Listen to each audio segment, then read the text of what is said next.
This is Apotheosis, the official podcast of the Production Designers Collective. I'm your host, Alexander Whittenberg. Today, we're joined by production designer Susie Cullen, whose credits include Blue Moon, Abigail, and Drop. We chat about the simple act of mark making, recreating an iconic New York City restaurant on stage, and the value of building a shorthand with your art department over time. Please note that due to the demanding schedules of those in our industry, these conversations are recorded in a nomadic and remote space, which may lead to inconsistencies in quality, but we'll always do our best to deliver a great listening experience. If you've been enjoying Apotheosis, please consider taking a moment to rate the podcast and share with those who might also enjoy the program. Last week, Susie joined me in the virtual studio from Ireland, and we began our chat the way I always do, by asking what creativity means to her. Without sounding too kind of theoretical or something, but I think creativity is in everything you do, in how you go about your day and everything that you observe, and you're kind of, well, for me, everything that you see and do, and whether it's a finish or how something is constructed, you're always adding that to your kind of mental library that then you draw on later on in a kind of a like, oh, was that a really weird detail, but it was really interesting. And so you're constantly adding to your own library. And I think that's creative, is how you see things and then how you apply things, you know. And that might be in clothing or architecture or objects or graphics. And I think it's, you know, then how you express that is in a multitude of ways, you know, like gardening is creative, or, you know, how you arrange your own house is creative. Like, it, you know, it doesn't have to be some big statement of I am being creative, but I think you bring creativity, or sometimes you'll just kind of, you know, if it's not applying to a project, you're kind of inspired. I think I'd like to do this or make this, or, you know, it's kind of things that you feel inspired by. You might not necessarily make the thing, but it sparks a thought that you could make a thing or do a thing. If that makes any kind of sense. It makes a lot of sense to me. And I think it ties into this idea that I've always believed about a designer, that the work is never done. It's 24/7 because you're always taking moments of life that you're experiencing around you and using that and storing it away for, you know, whenever it might spark the muse in some way. Do you have any way of like recording things that you find out in the world that you find interesting? Do you take photos, or do you bring a little sketchbook along sometimes, or journal these moments of inspiration? My intention is to get back to bringing a sketchbook, but alas, I don't bring a sketchbook. But you know, that brings me back to, you know, one of the first things that we did in art college, which was simply called mark making. And you always had to have a little notebook with you and little sketches to be constantly sketching. And I really kind of loved that. But I don't know, sometimes in the process of being in this creative industry, some of those things that were just daily creative acts get sort of, I don't know, put aside. But I certainly use my camera all the time for recording little details or moments that I liked, or those little oddities of things, or color combinations, or patina, or wear on steps, or, you know, tree trunks that grow around railings, or, you know, all these little oddities that are part of your day-to-day experience, you know. The phone is constantly being filled with like skirting board details. If my phone was ever confiscated, it was like, oh my God, this person is really boring. Isn't that, that's so funny. Do you ever find where you're like trying to find a specific image you took 3 years ago, and you're having to quickly scroll Yes. through thousands of images, and it Yes. sort of And takes you that down this is rabbit hole. exactly when you usually find something that was like, oh, that was great, actually. But you might not find what you were looking for unless you're really good at organizing them, which also I'm not great. But it's almost like sometimes, the way if you write something down, you remember it. And Oh, sometimes if you yes. photograph it, you also remember it, So the practice of just observing things kind of does lodge it in your memory, and you can just kind of dig into it and pull it out from the deepest, darkest recesses, when Yes, it suddenly feels, absolutely. and I suppose that's creative. I completely agree. And I also am somebody, I bring my sketchbook a lot with the intention of using it. And Yeah, then the amount of times it actually comes out is getting less and less, unfortunately. But yeah, I do find that there is a direct correlation to memory and the brain and the yeah, hand and the sketch, that yeah, somehow for gets sure. lost in the computer. I think, and obviously we all use computers now Yeah, in every aspect of our work. But don't you think that yeah, tactile, hand drawn or handwritten piece yeah. of it really has a connection point that I think you'd kind of miss from the computer? Oh, absolutely. Like I remember when I was working in art departments, and you always had your notebook, and you would remember, like years down the line, it was like, who was that contact? It was, you know, kind of probably pre-computers, but who was that contact, and where did I find the guy who had the access to the thing? And you would, Mm, I'm sure I wrote it down. I'm sure it was on a yellow post-it. It was somewhere on the top right-hand corner of a page, and you could yeah. remember back through notebooks, and also remember people's phone numbers. And Mm, um mm-hmm. and also you'd have little scribbles of details that would, or maybe they were just little jotted down scribbles that would communicate with whoever, whether it was the carpenters or, construction manager, or your own people in the art department, just little tiny, terrible, scratchy thumbnails that would Yeah. have explained something, but it's so immediate as a process, that yeah, it's one of the things, like, I mean, the technology is brilliant in so many ways, but I'm kind of always trying to say to people to don't forget to figure things out in a really quick scribble before you Mm, get sucked into the intricacies of the computer. Because yeah. sometimes you're drawing things that are way more elaborate than just the initial required moment, you know. Yeah. It's like just figure it out in a little scribble and then draw it, you know. People can kind of go all around the houses just to get back to that one little thing, you Yes. know. No, it's so true. I remember Yeah, spending a lot of time in undergrad with the complete sketchbooks of Corbusier, which we had, of course, yeah, in the library. And I was always astonished by how sort of simple these sketches yeah, were. And of course, yeah, ultimately, they result in this really fantastic finished, structure, building, yeah, what have you. But the idea of it starting as such a very, very scrappy sketch, I was always kind of yeah, amazed by and inspired by, because I think there is yeah, also that piece of like when you're looking at portfolios and you see one beautiful rendering after another, but then maybe there's one little yeah, like pencil sketch in the back that is like, yes. wait, that's the one, right? And like with all the technology around the place as well, it invariably ends up with, there's a sort of you know, uh, a pressure, if you're, from an art department, to be able to produce a beautiful sketch. But in Mm, fact, it just needs to communicate. And so much of the time, we'll all end up standing around a desk with a scrap of paper or the back of an envelope, trying to figure something out. And it can be stick figures, and everybody's, a director might be chipping in with no ability to draw, or anybody there might be. And it's just communication at that point. mm. It's just to figure something out. So it is a form of communication, and then it can, develop into something absolutely gorgeous. Yeah.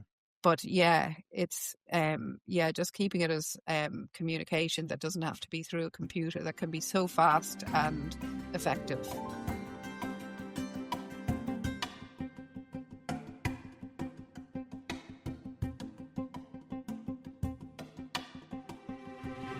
What is it that you were studying when you first went to art school? Well, when I finished secondary school, you generally did a foundation course, which was a little bit of everything. So it was kind of painting, sculpture, printmaking, animation, graphics, art history. So it was like an introduction to everything before you decided what it was you wanted to really do.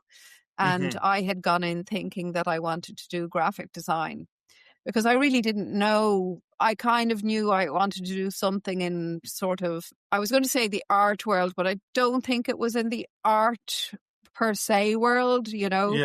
Yeah. So I started in graphics, and really we spent a lot of time kind of hand drawing typefaces, you know, like really useful, but kind of, I found it dull, you know, and I wasn't thriving in it. And then one day I went into college and I was wearing a shirt that I had made, and somebody said, "Hey, I like your shirt." And I was like, "Oh, well, thank you. I made it myself." And then they came back a week later and said, would I make costumes for their short film, because there was a film course in the college. Okay. And I was like, yeah, but I don't really know how to make clothes. And they were like, it'll be fine, you know. And then, you leave it to me, I'll get the fabric. And I'm like, okay. And they turned back with 2 pairs of trousers for me to make a costume out of. And I was like, so you're giving somebody who doesn't really know how to make clothes 2 pairs of trousers to make a costume for somebody who is a professional? Like, this isn't this isn't a great start. So anyway, so we did that, and I kind of bungled through that. And then because I'd sort of done bits and pieces for that short film, then various other students came and asked me to do bits for their short film. So I didn't know what I was doing at all. I didn't really know that production design existed as a thing. But then it was kind of by mistake what I was doing. And what I did discover during that was that I loved the kind of team element of it, and that you weren't like just working on your own, kind of coming up with your own brief, that you were all working towards the one end. And I think that's what really kind of got me, I think, you know.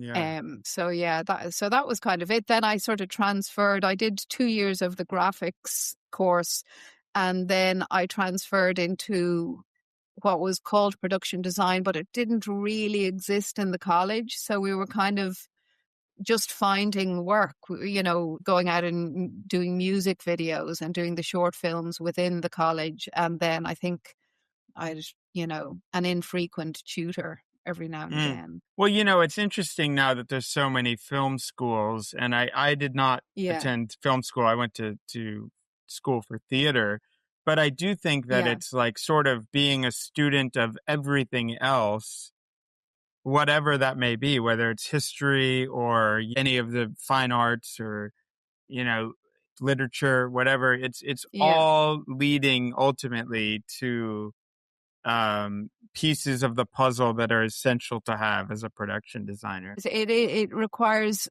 you know, so many different skills, really, you know, and ultimately ends up being a lot of kind of people management, and, you know, there's the whole kind of practical end of it, and then alongside the hopefully very creative end of it. So, and I think that's kind of that's also been a real learning curve, you know, how to kind of marry up the ambition with the with all the nuts and bolts of it. You're definitely using all parts of your brain at all times, right? Yeah. That sort of very logistical, practical side, and also the very creative, character-driven intuition side. The character thing is always my way in to kind of to build, you know, the way we're on getting really into the script before the team is really there. So you're kind of creating your own backstory long before there potentially is one, or before cast are involved. So, you know, you're interpreting that. And for me, no matter what it is, the way in is always through character. It's the script and the character, and whether the character is a human or the tone of the film. You know, the tone of the script is a character, you know.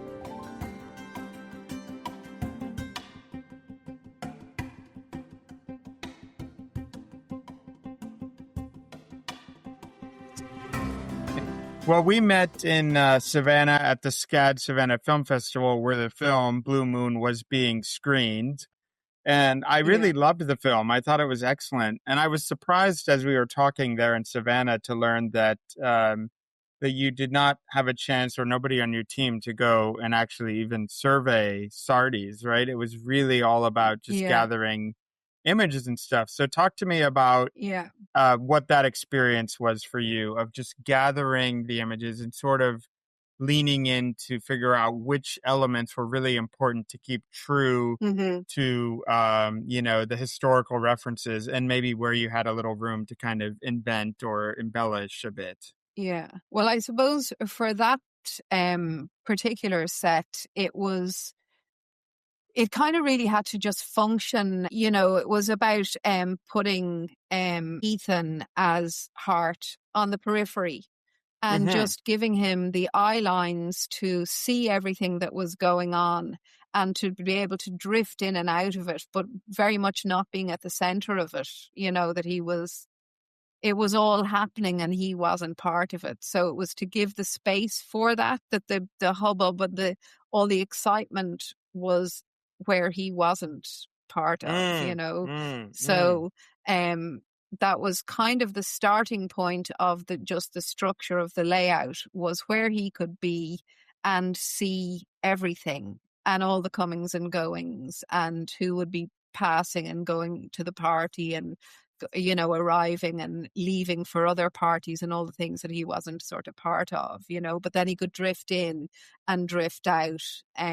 So that was the kind of initial premise of just the structural layout. And I had the producer, or one of the producers, had been to Sardi's and video various bits of it, but like its layout is very different and just would not have worked. The bar was very tiny and the entrance hall was very tiny, and it just wouldn't have worked for the story, you know. So that really was the main thing about just trying to create layers, which I think we always try and do, you know, that there's something, you know, not everything is revealed kind of straight away, but yet it needs to be revealed. So you're kind of just building in some layering and some kind of space division and kind of delineation, but without blocking things, you know.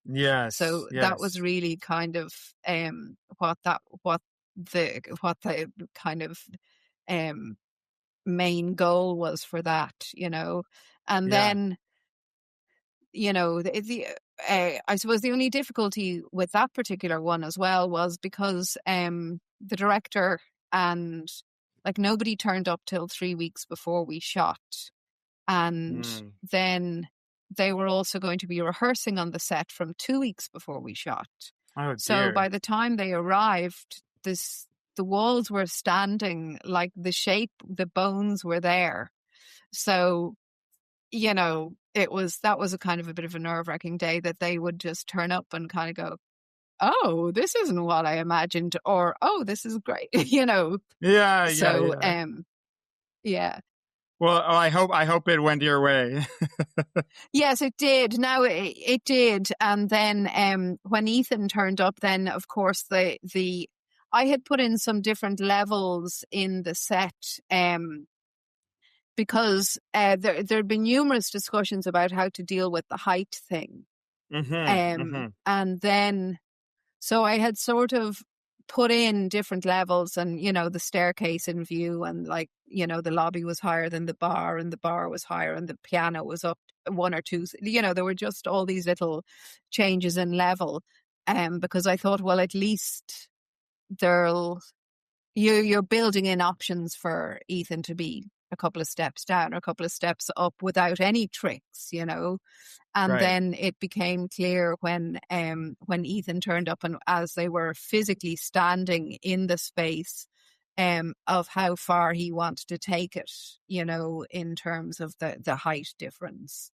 So then then there were lots of discussions about how we would do that. So we ended up then just cutting these pathways through the steps and the raised rostrums that I had in, and once they had choreographed what his journeys would be, then we would follow along and kind of create those paths. And because they did really rehearse, then we would react to where the various pieces of action would take place, and therefore where the height issue needed to be dealt with.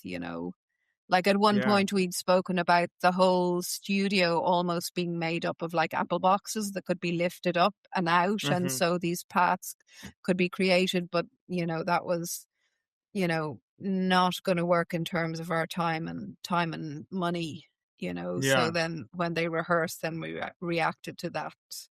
And they did a few other little tricks as well for his height.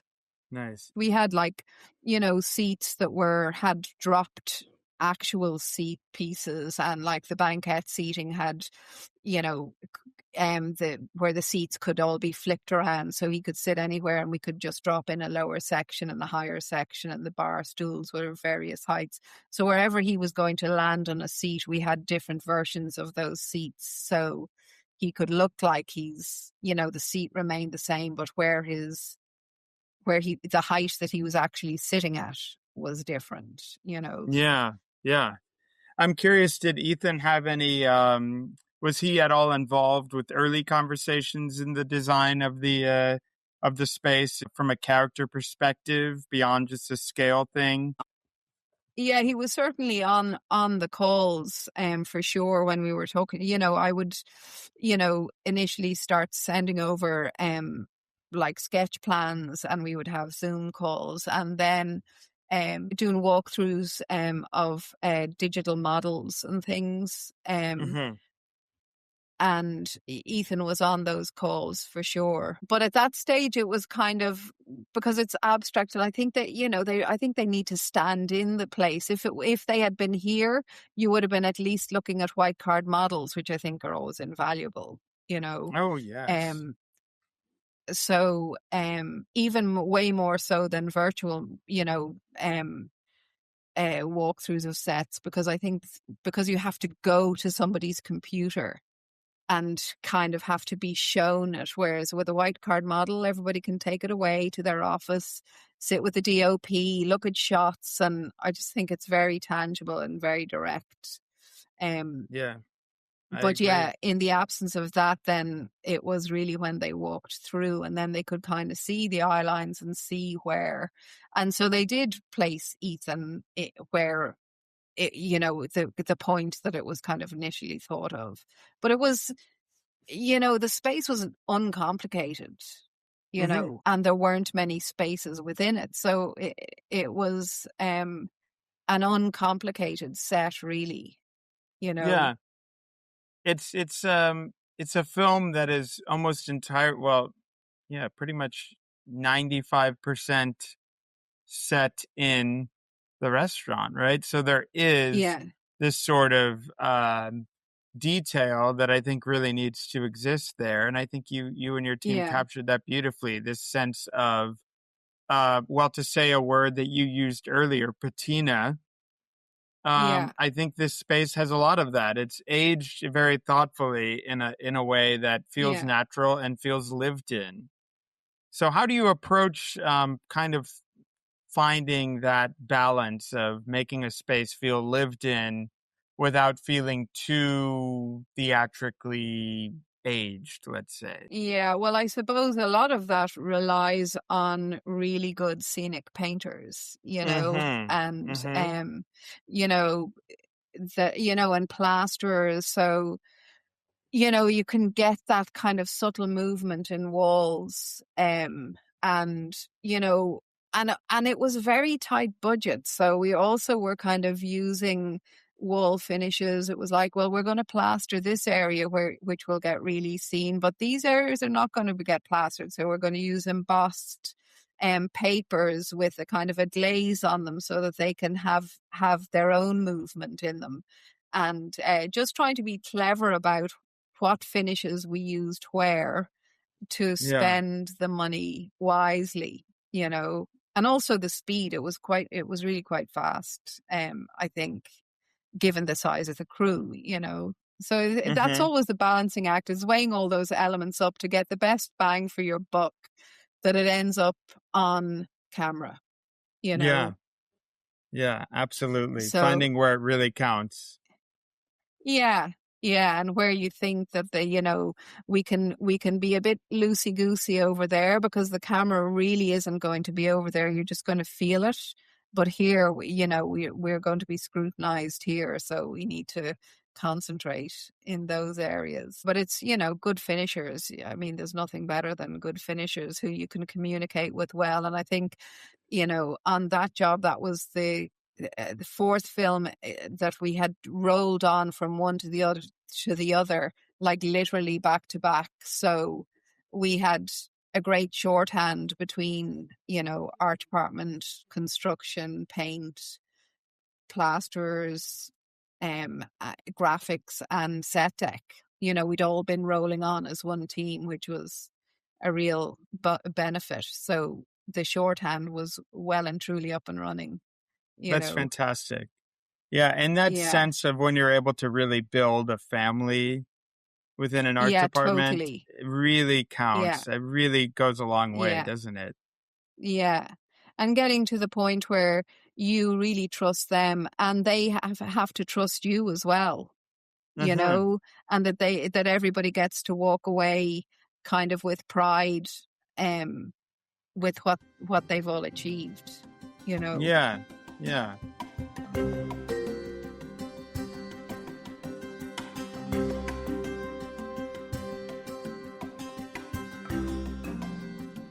Have you ever found yourself in a situation where you're going to have to take a risk with some sort of set you're building, or some large setup that is going to be kind of something you have to get everybody, not just in the art department, but on the film as a whole, producers and director, on Mm-hmm. board with, to trust you that this will somehow pull through and really serve the project in an interesting way, or in a way that really kind of matters? Yeah, I mean, I suppose, when you, like, a couple of them spring to mind, like the previous film that we were doing, which was another one set largely in a restaurant, but it was supposed to be a very swanky um uh top floor modern restaurant with Palette. overlooking the skyline. Palette, exactly, Yes. yeah. And so we were kind of, we'd sort of, I'd come up with these ways of, or not ways of doing things, theories about what we'd like it to look like, but we didn't know how we were going to achieve it, again, in the time frame. And one of them, or a couple of them, were to do with ceiling, because ceiling was going to be in. It also needed to, work for the for light to come through and be a ceiling. So in a way, it needed to have a lot of ceiling without there being much ceiling there. Mm-hmm. So Mm-hmm. this light could still come through, and we didn't want it to be just a big light box and all of that. So, that was definitely, there was a lot of head scratching. How are we going to do that? How, and what will the material be, and blah, blah, blah, blah. And it was definitely, those, the way in jobs where you just have very little time on your own to Yes. just kind of Oh, think about yes. things. So like it can often be in the shower, driving to work, where you you just process those things and you go, that is how we will do it, and that is how we will, that's the material we will use, that will, not need to go through loads of processes, Mm-hmm. so yeah. And also because the translite was so exposed on that was a lot of, and with translites, they just turn up Oh, unless they're being yes. painted in the studio. So the moment of the translite turning up is always nerve-wracking, that it's going to stand up. And we had whatever 14-foot high, just one side of entirely glass, so there was nowhere to hide. Uh-huh. A lot of Yeah, pressure on that yeah, translate. yeah, because otherwise, like, and so much action was going to be taking place in front of it as well. So they're kind of scary moments.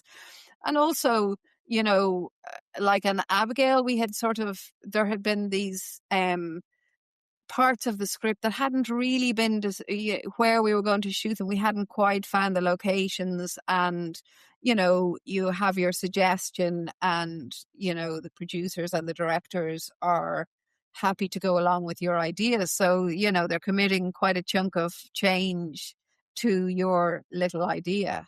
Mm-hmm. And Mm-hmm. so then it has to serve the film and serve the action.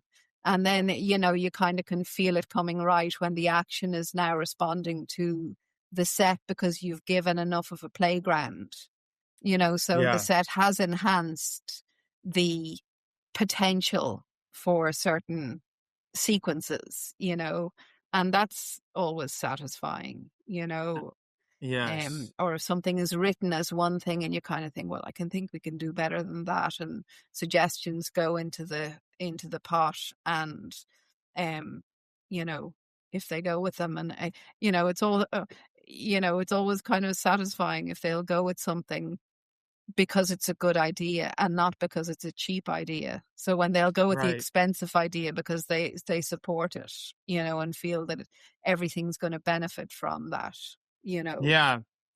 Well, and you said something really important too about the script, that I mean, I think obviously the script is our guide from day Yeah, one, but I think it's just that. I think it's a guide that really shouldn't be, or that shouldn't limit your imagination or anybody's yeah, imagination when they're reading, because if there is a way to sort of visualize that emotional intent of the script in a way that might mm-hmm. not be written, I think that's so important to have the Yeah, trust, to bring that to the table and to get people excited yeah, about being collaborative in the storytelling in that manner. yes, yeah. And I think the key there is collaborative, and also I think it comes with experience from everybody's point of view. Like a really experienced director is going to be open to ideas. And I Hmm. found that people with maybe less experience are less open, because maybe it's the whole thing is bigger, Yeah. so they're kind Yeah. of grappling to hang on maybe a little bit more, whereas a very experienced director knows what they can let go, and that they are so clearly hanging on to the important parts of the script, you know. Yeah.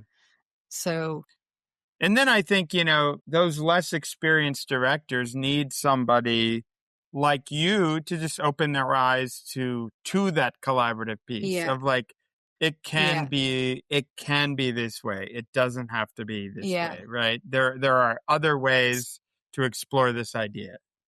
yeah. And that goes back to the trust thing, to know that, you're not working with a different agenda. Like, Yeah. you're all working to do the best work that you can to serve the script, which is what everybody's working on, so it, I, I I don't know. And it's funny as well, because it's something that I've been thinking about lately, because I would have, come up through the ranks of the art department and started, as a trainee art director, and then I was an assistant art director, and then I did some standby art direction, and then I was an art director and supervisor, and then I did set decoration, so, and I had this theory that I didn't want to find myself designing a job which was bigger than anything I'd worked on yet, until I had enough experience. And I wanted to just not be, and like I haven't done mega films, so there's still plenty of room. But I just wanted to be sure in what I could promise and know that I could deliver, and know how to deliver and how to get there. And sometimes now I think, is that limiting, actually? Because you're limited by knowing how things happen, and it's almost something to like, it's another step to get past, to not be restricted by how things happen and just go for gold, just absolutely blow the kind of the limitations off and then come back. And I think that's something you have to kind of maybe get to. I'm sure it's different for everybody. Everybody's process is probably a little bit different, and how they've come into the business and the the role of production designer, I think, is probably very different. So everybody's experience, like, on one hand, you kind of think, well, what if you were in a position where you were designing something and you really did not know, and you're surrounded by all these people looking at you to be able to tell them all these brilliant solutions. And could that kind of be so intimidating that it's counterproductive as well? So it's probably somewhere in amongst it all. I think so. I think it is. And, something I often say and don't always live is this idea of a project should frighten you. And I say that when I say that, I mean, it should have something about it that is going to shake you up so you're not just coasting along, right? Something that is going to push your personal ability or capacity for innovating, whatever it may be. And I think it's a hard rule to actually follow, to always stay frightened, because I think there is a lot of value in doing what you're able to achieve with the team that you've built trust with over time. And that's a really it's a really interesting thing that you brought that up, because I often think about that too. Just like, when is it okay to really push the boundary, and when is it best to sort of step back, right? I think that's an ongoing discovery for sure. Yeah. And I think also, if you've done a particular kind of film or project, the chances are the next few projects are going to be in that world, unless you've made a total mess of it. But, so it's like, oh, such and such did this. Oh, we should get them to do our version of that. And in a way, you're kind of wanting to avoid getting kind of earmarked into a certain world. So that's part of keeping fresh, and like, if you've done period, great, enjoy doing period, but I don't want to always do period. So, it's kind of, so I suppose whether it's being afraid, I hadn't really thought about wanting to be afraid, but wanting to keep changing and doing different things, so it's just not the same old, that you can look at each project, read the script and go, okay, that's my hook into that, and I find that really interesting. I haven't done that particular thing before, so that's interesting, and then you'll learn, and because you're kind of always learning. That's true. On every job, whether it's learning about design stuff or communicating with directors and DOPs, or how to manage a situation within your own department. Like, there's so many things going on all the time that you are always learning.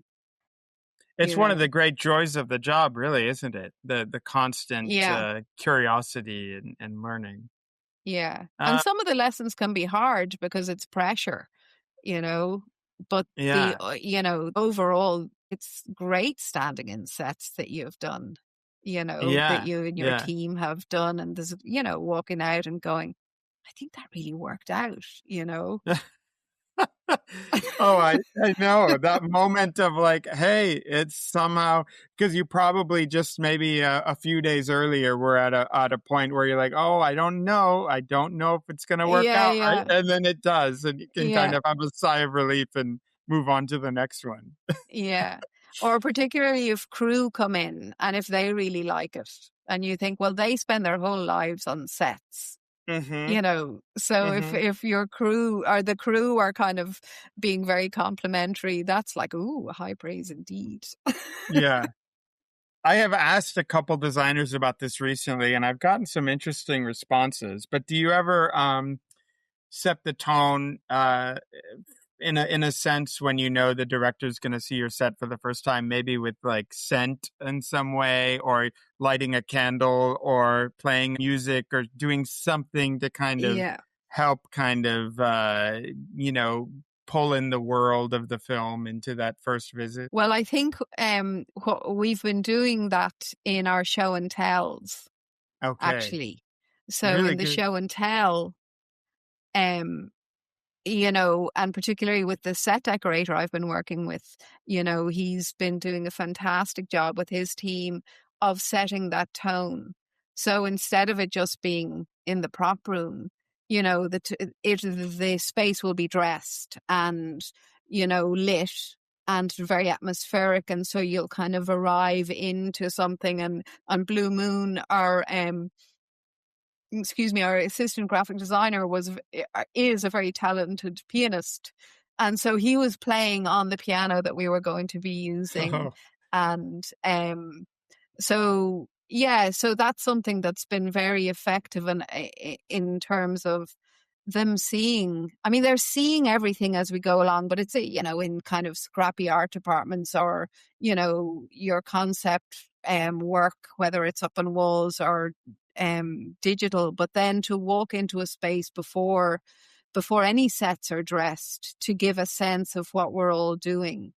And I think that's really effective in being very calming for them to see, okay, this is the world and it's introducing the world. And, it might be that you're kind of walking around this space looking at some weapons and some hand props and whatever the kind of key things are, but just setting that tone in that at that time, I think is really effective and really worthwhile. And it's a lot of work for everybody to pull it together.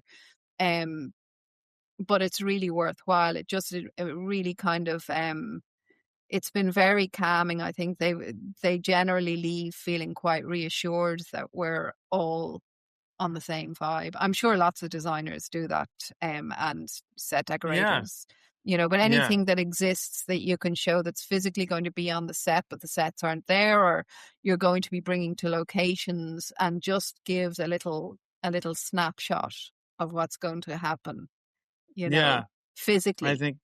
I think it's great. And it's fun to hear everybody's sort of approach to that. Just setting, setting the tone, how that happens in the room, I think it's great to hear all the different stories. I'm curious personally, do you prefer stage sets or locations, or are you sort of just drawn to whatever serves the story? I do love building. I really love kind of building sets. But, location work as well. I think it's more what I find really less satisfying is if you've got a gazillion sets and you're just churning through them kind of, and you're in and out for really short periods of time, where if you just didn't have enough time or money to really give them what they need, that's difficult, Mm-hmm. But if you're going to a location where you have the resources and you can spend a good bit of time and you can really transform something, that's quite satisfying. But starting with a clean slate of an empty studio, I love Yeah. that. You can just bend space then and, shape the things and, provide great lighting opportunities and, and the finishes that then receive the light and, it all just, you've got control over everything. But then Mm-hmm. some directors, it's not their preference, that they really do prefer to be in real spaces and be able to look out and see the real environment. And so I guess it depends on the director and the script, really, Yeah. That makes and sense. what's going to serve the script better, you know.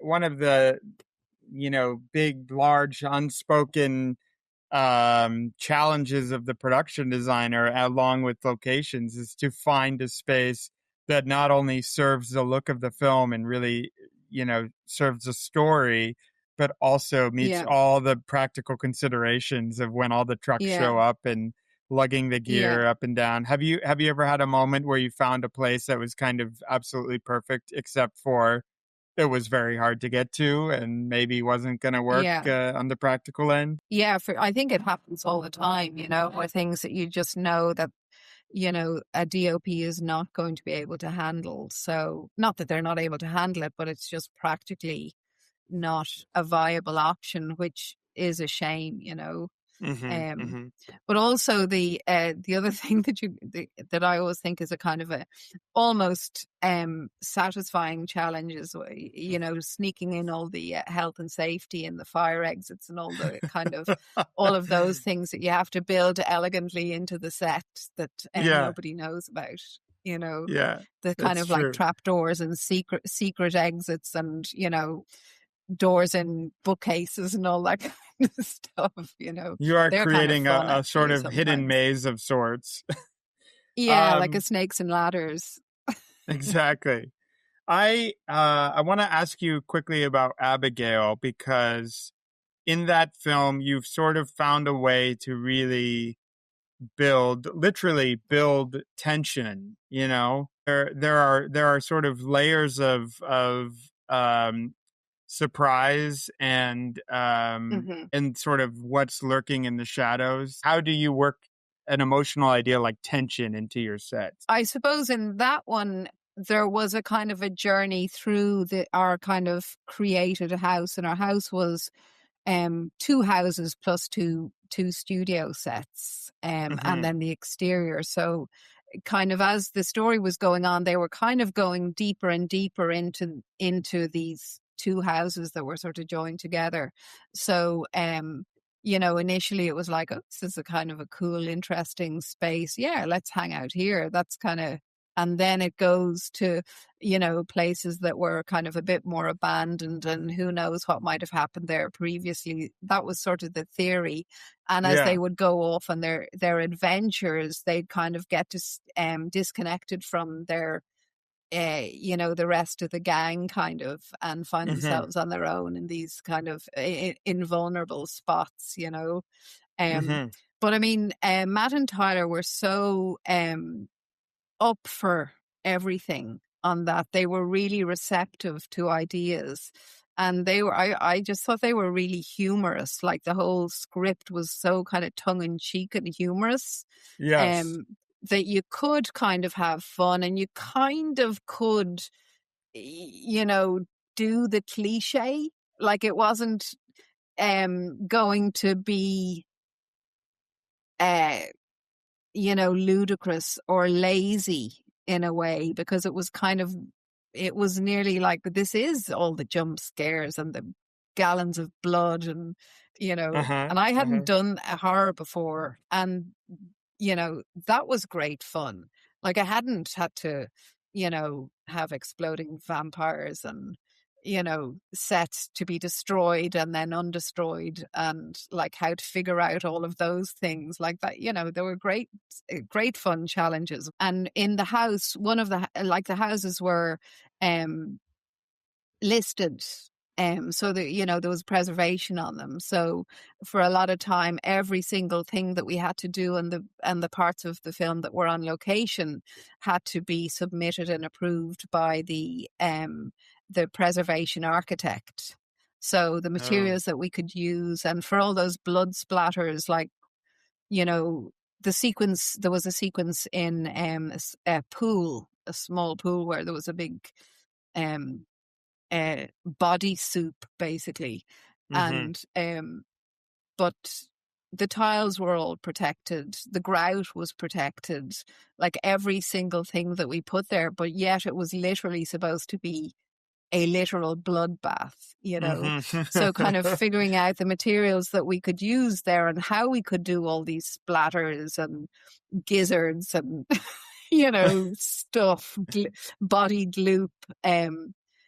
So yeah, every part of it was how we could do these things and satisfy the preservation architect. Like, they're all the things that come up in any film, that kind of engage the brain about how do we now achieve what we need to achieve with all of this set of limitations, Yeah. But they're often quite fun in the end, Indeed.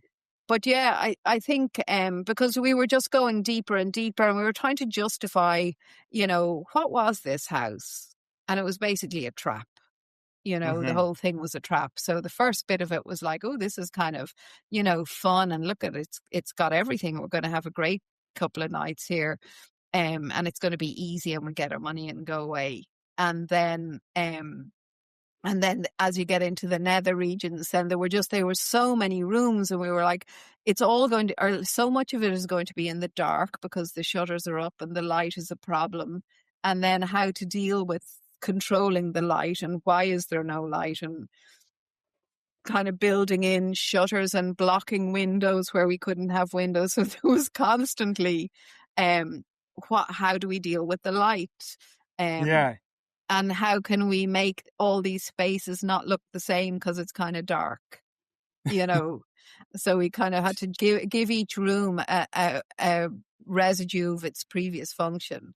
And then that was kind of what each room would be. And there were a lot of rooms, they were all over the two houses. Yeah. So add archaeologists to your list of responsibilities, right? Uncovering the sort of ghosts of the past, in a sense. Yeah, exactly. Yeah. And then we did some murals and things in there. Again, like, we did things that were just our own little kind of in as Easter eggs, I suppose, is what they were. So in the first house where the little girl Abigail was abducted from, we had built a doll's house, which was based on the exterior of the kidnap house. And then when you opened up the rooms inside that doll's house, they were the sets from the Ready or Not film, which was their earlier film. So nobody would see that, but they're kind of really nice things to do. And then there were murals. We did, actually, a guy I was in college with originally, who was a really talented artist from college, and he's ended up working on films, doing, if you need paintings for films or portraits of actors in their costume or all sorts of finishes. But he ended up doing murals for us, for Abigail, where we again had some little Easter eggs of other little scenes that contained our characters. But again, you kind of wouldn't really notice them. But I think all of these elements just add subliminally to the story. And you may as well put something that's relevant there rather than just some kind of decoration that means nothing. But I think they're fun things to do. I agree. And the audiences do pick up on things, I think there's a lot of audience members who really dive deep And so it's fun to Yeah. sort of provide a level of detail that caters to them. And then beyond that, there are people who just sort of enjoy the film more casually. But I do believe you were right about the subconscious piece. It does Mm-hmm. find its way into sort of the overall perception of the film. Those details Yeah. matter. The details matter, And I think it gives you a kind of a thread to keep following. That Yes. you're not just putting in things because they look nice or they're kind of, ooh, really interesting, that there's a kind of, a good reason why they're there. Yeah.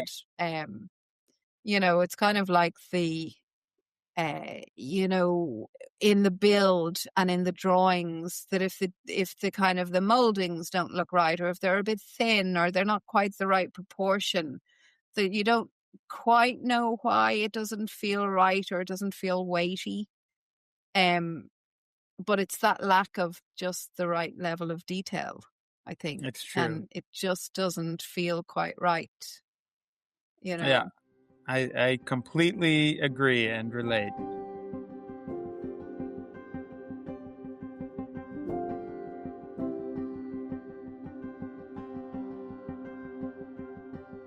What is a project that you'd love to take on in the future? Do you have a particular, let's say, genre or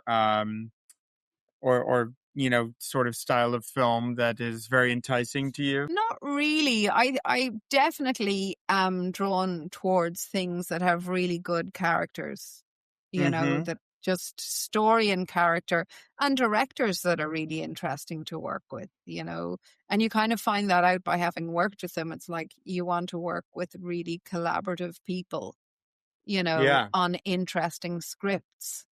Mm-hmm. I think that's just what everybody's really after. And in terms of genre, um, yeah, I'm kind of feel quite open to. I've never done sci-fi, and I don't know Mm-hmm. how I would feel about sci-fi, but maybe that's because maybe I just haven't done it, you know? Yeah. Yeah. Um, I yeah. think it's the idea of, and I was talking to KK Barrett about this too, is, not that it's a common practice, nor should it be to constantly reference other films as a Mm, part of inspiration for a project you're working on. But we were talking about this idea of watching a sci-fi film sort of to be as a reference point for designing a Western or vice versa. So yeah. you're really thinking Yeah. about composition, you're thinking about color and, Yes. and line and allowing these sort of ideas to permeate through the project, whichever genre it may be. Yeah. I think that when I would start anyway, looking for images, you're kind of looking for, like, it would be a lot of photography, um, I guess, or if it's period, it's paintings or etchings or whatever, but you're just finding little moments that feel like they capture an atmosphere that you Mm-hmm. feel is similar to the atmosphere of your job.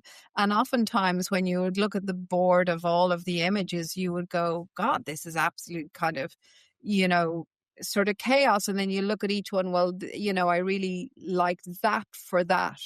And, so there's elements within it, and then you kind of hone it down, and suddenly your kind of blizzard of images becomes much more streamlined as Yes. the project kind of settles, and you kind of find, oh, all of these actually were really about color, and all of Yeah. these were actually about light, and these were all about textures. And so they Mm-hmm. kind of find their place. And then some of them just get binned because they were like, that was a different film. I don't know what I was Yeah. thinking there. No, I think it's you know? great. The sort of a stream of consciousness at first, isn't it, to find your way in? Yeah. It's like, Yeah. and it's kind of nice to cast a wide net and then allow the Yeah. film to reveal itself to you. Yeah. And sometimes, you look back at like very early mood boards that you would have done. And then, there's something kind of satisfying maybe about looking back and kind of going, God, that really did carry through all the way to the end. That kind of image did appear, the influence of it did appear in the final product, from like your very first reactions can often be your very kind of first honest reactions, It's true.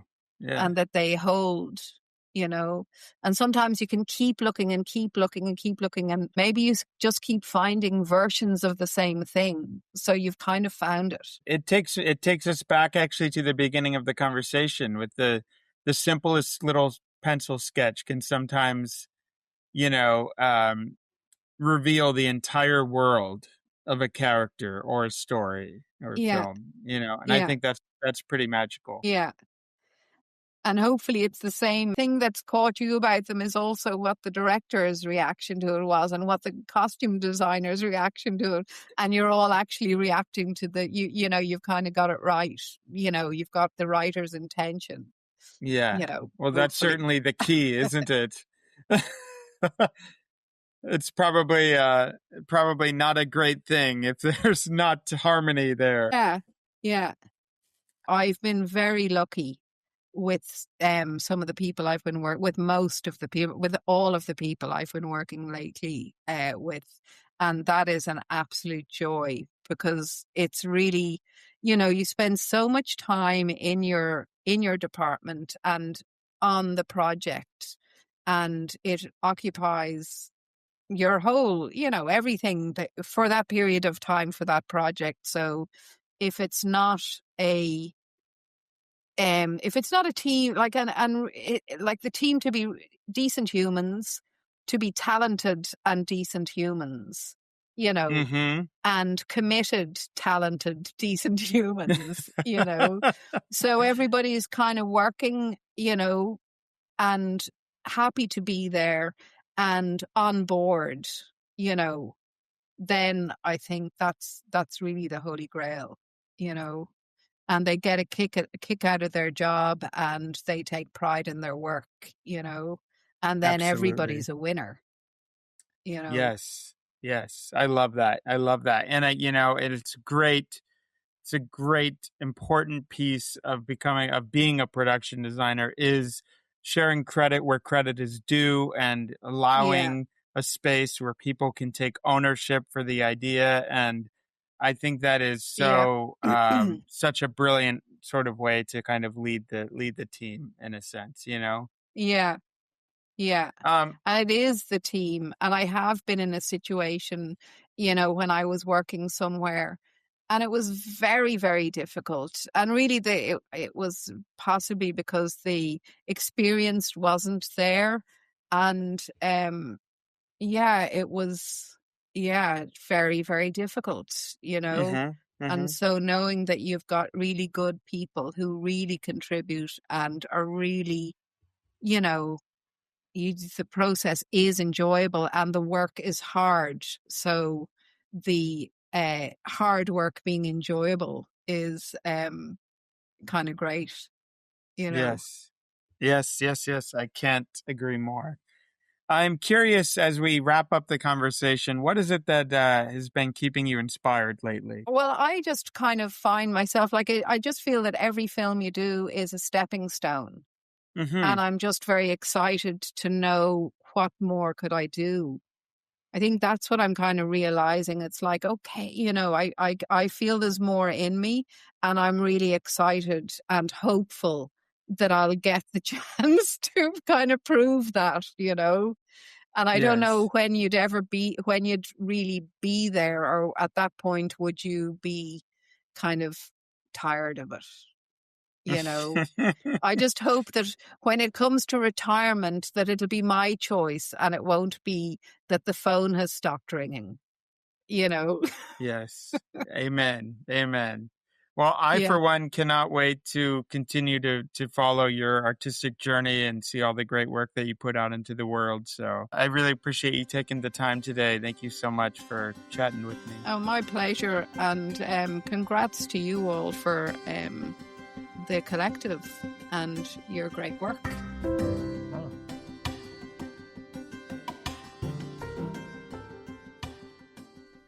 That brings us to the end of our conversation today.